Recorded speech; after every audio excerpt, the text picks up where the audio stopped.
말씀입니다. 마태복음 4장 23절에서 25절의 말씀을 저희들 함께 봉독하도록 하겠습니다. 마태복음 4장 23절에서 25절의 말씀입니다. 23절부터 함께 읽도록 하겠습니다. 읽겠습니다. 예수께서 온 갈릴리에 두루 다니사 그들의 회당에서 가르치시며 천국 복음을 전파하시며 백성 중에 모든 병과 모든 약한 것을 고치시니 그의 소문이 온 수리아에 퍼진지라. 사람들이 모든 앓는 자, 곧 각종 병에 걸려서 고통당하는 자, 귀신 들린 자, 간질하는 자, 중풍병자들을 데려오니 그들을 고치시더라. 갈릴리와 데가볼리와 예루살렘과 유대와 요단강 건너편에서 수많은 무리가 따르니라. 아멘. 말씀 위에 잠시 기도하겠습니다. 하나님, 지금 주의 말씀을 듣습니다. 하나님의 말씀이 오늘도 살아 역사하셔서 우리의 영을 깨워주시고 앞으로 나아가야 할 생명의 말씀이 되게 하여 주시옵소서. 모든 찬양과 영광을 하나님께 올려드리며 예수 그리스도의 이름으로 기도드립니다. 아멘. 오늘 함께 읽은 성경 말씀을 통해 지금 우리가 해야 할 일이라는 주제로 함께 말씀을 나누고자 합니다. 마태복음 4장 23절의 말씀은 이러했습니다. 예수께서 온 갈릴리에 두루 다니사 그들의 회당에서 가르치시며 천국 복음을 전파하시며 백성 중에 모든 병과 모든 약한 것을 고치시니. 이 앞서 등장하는 마태복음 내용은 예수님께서 하나님 나라를 위한 사역을 준비하시면서 이 갈릴리 해변을 다니시면서 제자들을 부르시게 됩니다. 베드로와 안드레 또 세베대의 아들들 야고보와 요한을 부르시는 장면이 등장하게 됩니다. 그리고 예수님께서는 그들에게 하나님의 나라를 위한 사역을 어떻게 해야 되는지 몸소 보여주시는 내용이 오늘 함께 읽은 본문 말씀으로부터 시작되게 됩니다. 오늘 그러한 예수님의 행적을 통해 지금 예수님의 자녀들로 또 구원받은 백성들로 우리가 무엇을 해야 되는지 함께 나누고자 합니다. 오늘 함께 읽었던 본문 말씀 마태복음 4장 23절을 다시 한번 보시면 그들의 회당에서라는 이 장소가 언급됩니다. 유대 광야에서 회개하라 천국이 가까이 왔느니라 말씀을 전했던 세례 요한과 대조되게 예수님께서는 그들의 회당에서 천국 복음을 가르치시고 선포하셨다는 것을 저희들이 오늘 본문 말씀에서 발견되게 됩니다. 대표로 예수님께서 머무셨던 지역 중에 하나가 이제 가버나움인데 그 가버나움에 있는 그 회당 사진을 함께 보도록 하겠습니다. 이 회당은 안식일에 예배를 드렸던 곳이었습니다. 그것을 비롯해서 율법 교육과 또 재판을 이루어졌던 그런 집회소였습니다. 지역 공동체의 활동 역할을 굉장히 이제 열심히 했던 그러한 장소인데 이곳은 유대 사회의 행정 또 사회적인 그런 중요한 이슈들을 다뤘고 또 사교의 중요한 역할을 했던 그러한 장소였습니다. 그런데 예수님께서 그러한 아주 뜨거운 감자와 같은 그 중심부에서 하나님의 말씀을 선포하시고 가르치셨다는 것을 오늘 본문 말씀에서 볼 수가 있습니다. 에둘러서 하나님의 말씀을 가르치시고 선포하지 않으셨습니다. 하나님의 말씀을 정확하게 꿰뚫어 보시면서 바로 정말 정확하게 그 말씀을 선포하셨다는 것을 오늘 본문 말씀을 통해서 볼 수가 있습니다.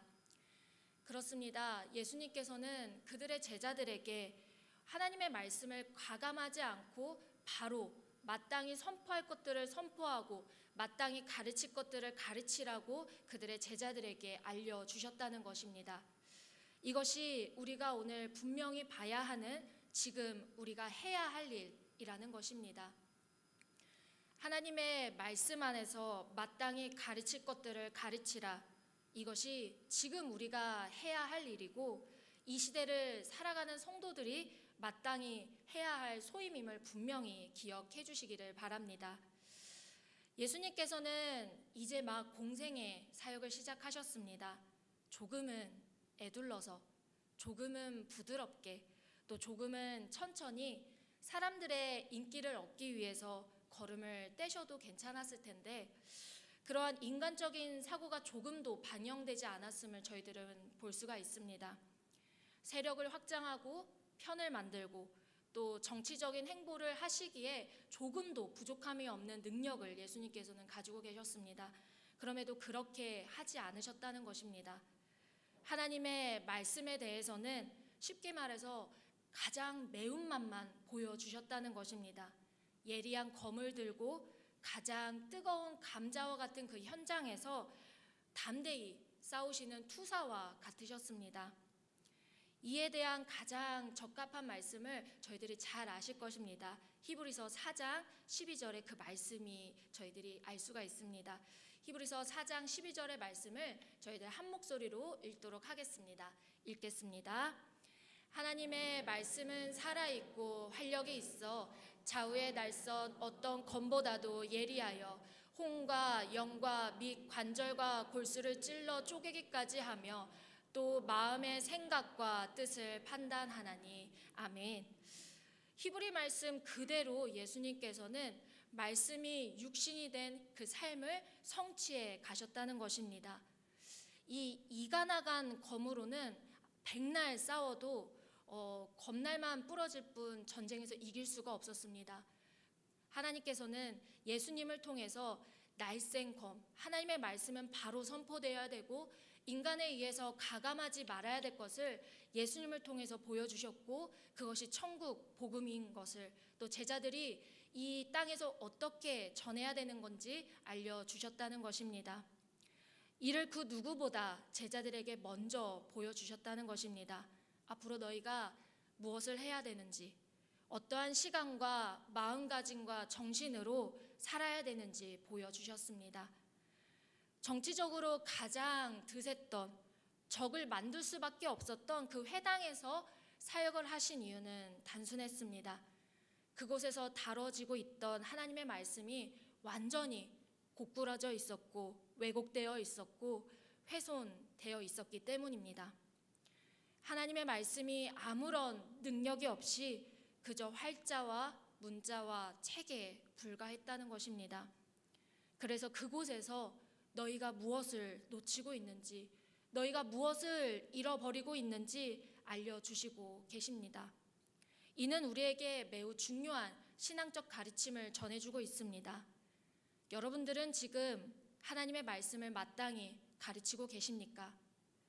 하나님의 말씀이 곡해되는 현장에서 잘못하고 있다고 노라고 자신 있게 확신을 가지고 말씀하고 계십니까? 그러고 계신다면 성경대로 바르게 잘 살고 계시는 것입니다. 저 또한 그렇게 살기 위해서 그 방향키를 바로잡고 나아가기 위해서 부단히 노력하고 있습니다. 회당은 하나님께 예배를 드리는 곳입니다. 그런데 바리새인, 사두개인, 이스라엘 장로들, 핵심 지도자들을 비롯해 많은 이들이 하나님의 말씀을 자신들의 정치적 도구로 사용했다는 것입니다.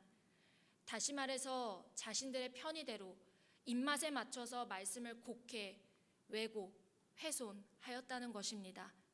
이 로마의 가치관 속에 줄대기에 급급했던, 약삭 빨랐던 그런 생계형 직종에 불과했습니다. 이스라엘 백성들을 살리고 그들을 구원하고 주님의 빛과 소금을 감당해야 했던 그들이 오히려 하나님의 말씀을 그들의 입맛대로 번영하였다는 것입니다. 그 결과 너무나도 뚜렷한 결과론을 낳게 됩니다. 마태복음 4장 24절의 말씀입니다. 저희들 함께 읽도록 하겠습니다. 그의 소문이 온 수리아에 퍼진지라 사람들이 모든 앓는 자 곧 각종 병에 걸려서 고통당하는 자, 귀신 들린 자, 간질하는 자, 중풍병자들을 데려오니 그들을 고치시더라. 아멘. 매주 하나님의 말씀이 그 땅 가운데 선포되어졌는데 현실은 질병, 아픔, 어둠의 세력이 창궐했다는 것입니다. 각종 아픔과 어둠의 세력들이 그 땅을 판을 치고 있었습니다. 자신들에게만 집중되어 있으니까 하나님의 말씀을 제대로 보지 못했고 이스라엘 백성들이 골마 터져 죽어가고 있는데 이스라엘 지도자들은 그것을 보지 못했습니다. 그들은 살기 위해서 급급했습니다.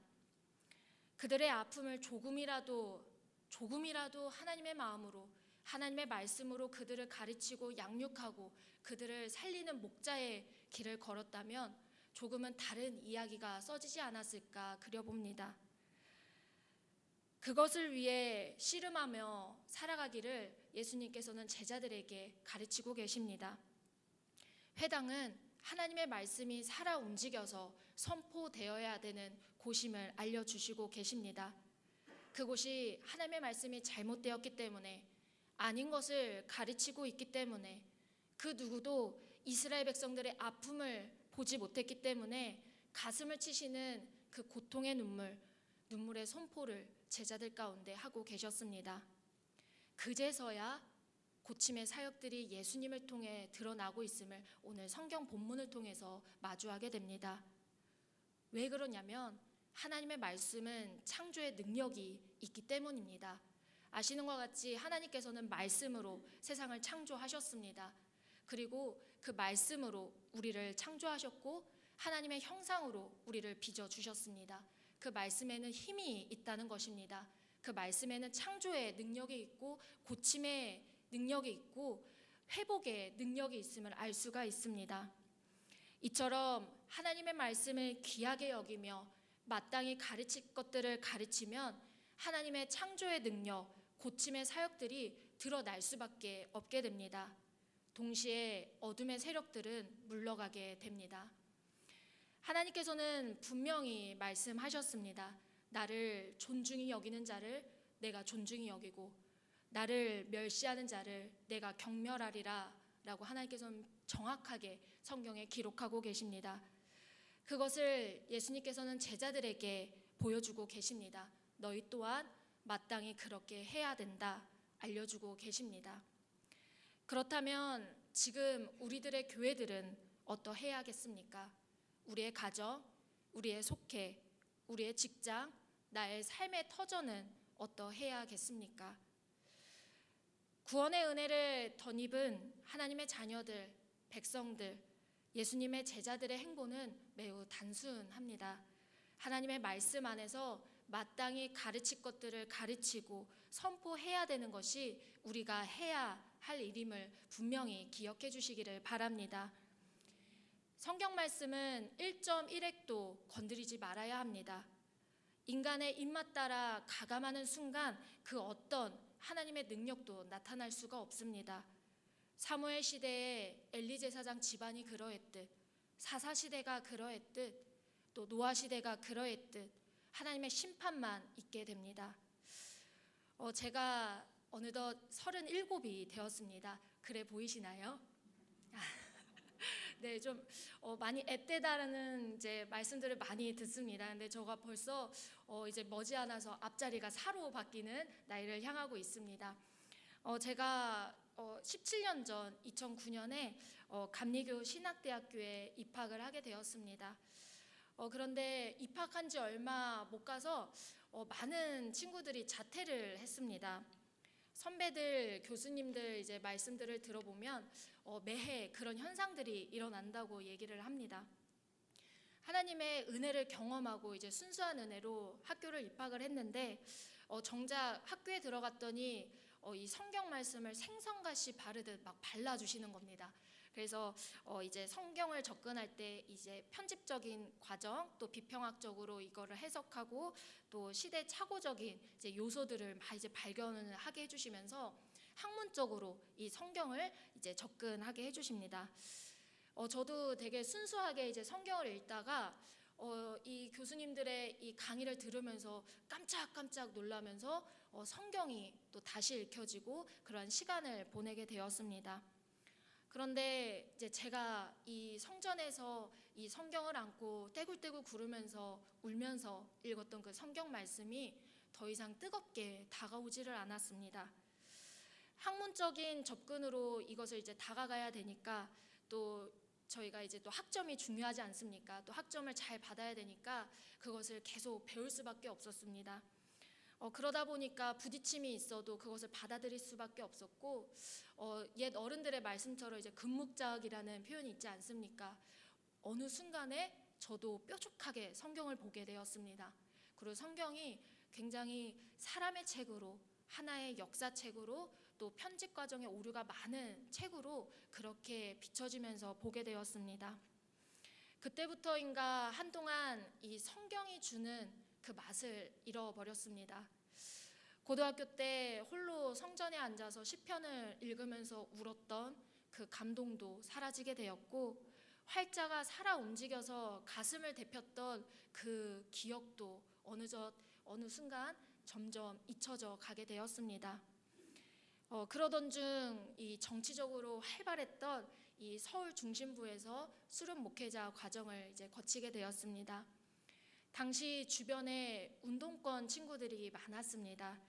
그래서 이 동성애를 지지하는 선후배, 또 어른 선배님들이 생각보다 근처에 많이 계셨습니다. 하나님보다 그들 눈치 보는 것이 더 우선되어서 모호한 신앙을 가지게 되었습니다.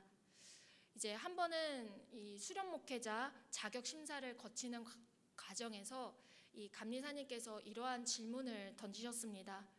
동성애를 어떻게 생각하느냐, 죄로 생각하느냐라고 다 모인 자리에서 그렇게 질문을 하셨습니다. 그날 저는 굉장히 모호한 대답을 했습니다.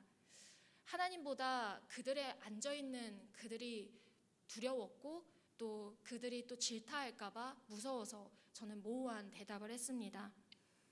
당시 부족한 저를 아껴주시고 또 이 목사 과정을 잘 이끌어주셨던 감리사님께서는 그날 매우 안타깝게 저를 바라보셨던 기억이 있습니다. 그리고 목사가 된 지 2년쯤 되었을 때부터 성령님께서 강하게 말씀으로 치시기 시작하셨습니다. 새벽부터 말씀으로 치셨고, 주일 설교마다 영을 깨워 주시기 시작을 하셨습니다. 그렇게 다시 한번 살아계신 하나님 앞에 꼬꾸라지면서 회개 기도를 하게 되었습니다. 하나님, 제가 잘못했습니다.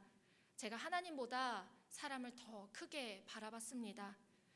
사람들의 질타가 무서워서 바르게 성경을 보지도 못했고 전하지도 못했습니다. 그러나 이제부터는 혼자가 되더라도 하나님의 말씀을 바로 보고 바로 선포하겠습니다 라고 기도를 하게 되었습니다. 그리고 그날 아침 감리사님께 연락을 드려서 저의 신앙 고백을 전해드렸습니다. 목사님, 그때 그렇게밖에 대답을 하지 못했던 저를 회개했습니다. 죄송합니다. 이후로 죄를 죄라고 바로 선포하는 목회자가 되겠습니다.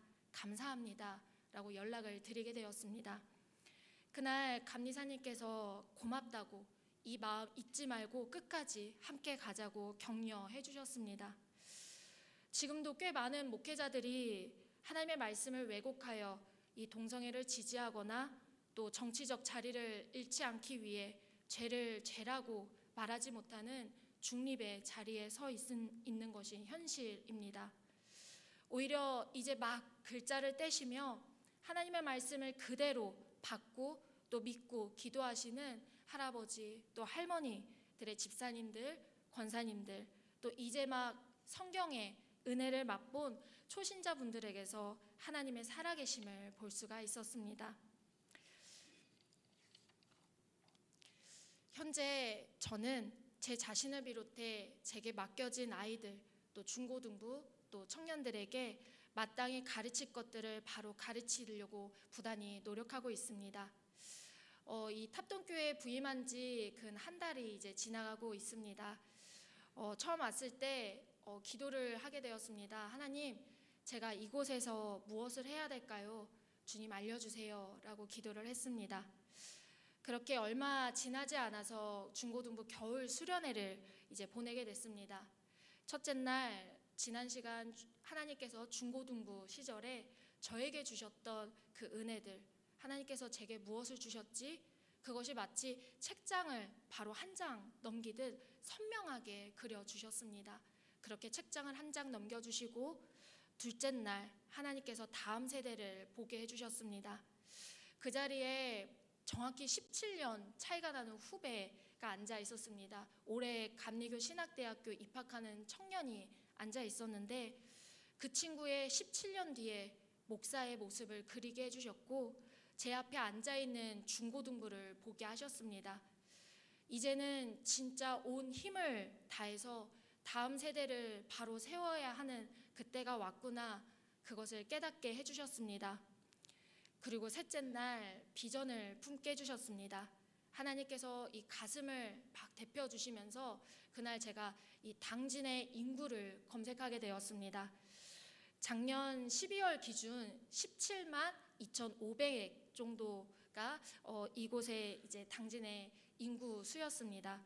그래서 그날 기도했습니다. 하나님께, 하나님, 10,000명의 하나님의 사람들을 세워주시기를 간절히 기도합니다. 10,000명의 하나님의 사람을 이 당진 가운데 모아주시기를 간절히 기도합니다. 이곳이 마지막 때에 하나님 나라의 베이스 캠프가 되기를 간절히 기도합니다. 라고 기도를 하게 되었습니다. 그리고 그 다음날 주일이 되어서 아이들에게 믿음으로 선포했습니다. 하나님께서 10,000명의 하나님의 사람들을 이 당진에 모으실 거고 세울 겁니다. 그 시작은 탑동교회 중고등부에서부터 시작될 것입니다. 라고 믿음을 갖고 선포를 했습니다. 중고등부가 그리고 있는 큰 목표 중에 하나가 각 학교마다 비전스쿨, 교회를 세우는 일입니다. 3월부터 각 학교마다 아이들을 선교사로 파송할 것입니다. 많은 관심을 가져주시고 영적으로 민감하게 움직이는 이렇게 혼란의 때에 살아가고 있는 우리 아이들이 하나님의 말씀을 이 교회 안에서 분명하게 선포되는 그 말씀을 접하고 그 말씀을 가지고 학교에 나가서 분명하게 바로 하나님의 말씀을 선포함으로써 각 학교마다 교회가 세워지고 각 학교마다 복음이 선포되는 그런 귀한 역사가 일어나기를 저희들 함께 기도해 주시기를 간절히 기도합니다. 탈무드 이야기에 나무를 심는 노인이라는 이야기가 있습니다. 제가 잠시 그 이야기를 함께 나누도록 하겠습니다. 한 노인이 길 모퉁이에서 나무를 심고 있었습니다. 노인은 힘에 부쳐서 이 이마에 땀방울이 막 이제 솟구쳤습니다. 길을 지나가던 한 나그네가 그 노인분께서 한쪽에서 그렇게 힘들게 나무를 심고 있으니까 물어보았습니다. 이 나무가 언제쯤 열매가 맺혀질까요? 그러자 노인이 숨을 고르면서 이렇게 대답을 했습니다. 한 30년 후에 나무에 열매가 맺혀지지 않을까? 나그네는 이상하듯 다시 물었습니다. 어르신께서는 그 열매를 드실 수 있으실까요? 그러자 노인이 빙그레 웃으면서 이렇게 대답을 했다고 합니다. 아무리 오래 산다 해도 그때까지는 어렵겠지요. 그래서 이제 그 나그네가 다시 물어봤습니다. 그런데 왜 이렇게 힘들게 나무를 심고 계십니까? 나그네가 안쓰러운 얼굴로 물어보았습니다. 그러자 노인이 조용히 이렇게 대답을 했습니다. 내가 어렸을 때 우리 집 마당에 과일나무가 많았소. 나는 그 열매를 따먹으면서 자랐소. 그 나무들은 내가 태어나기 전에 내 할아버지께서 심으신 것이요. 내 아버님이 심으신 나무의 열매도 나는 많이 따먹었소. 나는 지금 내 할아버지나 아버님이 하신 그 일을 같은 일을 하고 있을 뿐이요. 나그네는 감동이 되어 활짝 웃으며 노인이 그 나무를 다 심을 때까지 도와주었다는 이야기입니다. 이 탈무드의 이야기처럼 우리는 그럼에도 이 길 모퉁이에 나무를 심어야 하고 비록 내가 맛보지 못할지라도 다른 누군가가 와서 그 열매를 맛보았을 때 이것이 참 열매라고, 이것이 진짜 열매라고 알 수 있게 해주어야 합니다. 그러므로 지금도 또 아직도 하실 일이 있습니다. 하나님께서 우리 어르신 성도님들을 통해서 일하시기를 원하십니다. 그리고 이미 그 역할을 오늘 이 성경 말씀을 통해서 정확하게 알려주시고 계십니다. 그 사명을 천국 들어가시는 그날까지 잘 감당해 주시기를 기도하며 소망합니다. 다음 세대를 향해서 또 이 시대를 향해서 하나님의 말씀 안에서 마땅히 가르칠 것들을 가르쳐 주시며 마땅히 전해야 될 것들을 전해 주시는 하나님의 말씀을 바로 선포해 주시기를 간절히 바랍니다. 너무 늦은 것 아닙니까? 지금 제가 무엇을 할 수 있겠습니까? 힘도 없는데 가능하겠습니까? 생각하신다면 그 생각은 하나님 안에서 과감히 걷어주시기를 부탁드립니다. 우연히 이 파도가 바위에 부딪히는 영상을 봤습니다. 아, 저거다 라는 생각을 갖게 되었습니다. 힘이 없을 듯 보일지 몰라도 그 파도가 부딪히면서 모난 바위를 부드럽게 둥글게 만들듯이 이 모난 시대 가운데 하나님의 말씀의 파도를 계속 쳐 주어야 되겠구나 라는 생각을 하게 되었습니다. 그 속에서 하나님은 회당에서 예수님을 통해 역사하셨듯 고침의 역사, 창조의 역사를 우리 가운데서 이루어 내실 것이라 저는 확신합니다. 하나님의 말씀은 살아 있습니다. 그래서 소망이 있습니다. 곧 설 명절이 다가옵니다. 어버이로서 또 신앙의 어른으로서 다음 세대와 또 이 시대 가운데 하나님의 말씀 안에서 마땅히 가르칠 것들을 가르치시며 하나님의 말씀을 가정과 또 교회와 나라 가운데 바로 선포해 주시기를 간절히 부탁드립니다. 말씀을 정리합니다. 지금 우리가 해야 할 일은 하나님의 말씀 안에서 마땅히 가르칠 것들을 가르치고 선포하는 일입니다.